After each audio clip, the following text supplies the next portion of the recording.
আজকে একেবারে একটা ভিন্ন রেসিপি তোমাদের সাথে শেয়ার করব। তো চলো কথা না বাড়িয়ে শুরু করা যাক। তো প্রথমে এখানে আমি 5-6টা মতো বড়ি ভালো করে একটু ভেজে নিলাম। বড়ি ভাজতে আমি খুব বেশি তেল নিইনি, অল্প একটু তেল নিয়ে নাড়াচাড়া করে নামিয়ে নিয়েছি।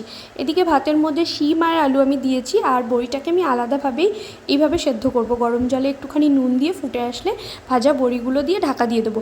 অনেকে ভাতের মধ্যেও এই বড়িটা সেদ্ধ করে নেয়, তবে আমি এইভাবেই করি। এইভাবে করলে আমার বেশ ভালো লাগে। তো এইদিকে আমি পেঁয়াজ, রসুন, শুকনো লঙ্কা সমস্ত কিছু আমি তেলে ভাজা ভাজা করে নিয়েছি।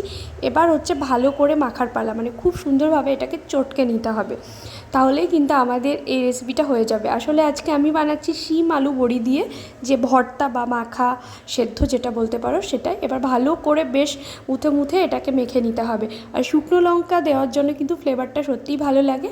আর সব শেষে যে কোনো ভর্তাতে বা সেদ্ধতে একটু সরষের তেল বেশি করে দিলে কিন্তু ভালোই লাগে। আর ওপরে আমি একটু ধনেপাতা দিয়ে গার্নিশিং করে নিয়েছি। তো এটাই ছিল আজকের রেসিপি। তোমাদের কেমন লাগলো অবশ্যই জানিও। এটা কিন্তু শীতকালে ভীষণ ভালো লাগে গরম ভাতে খেতে।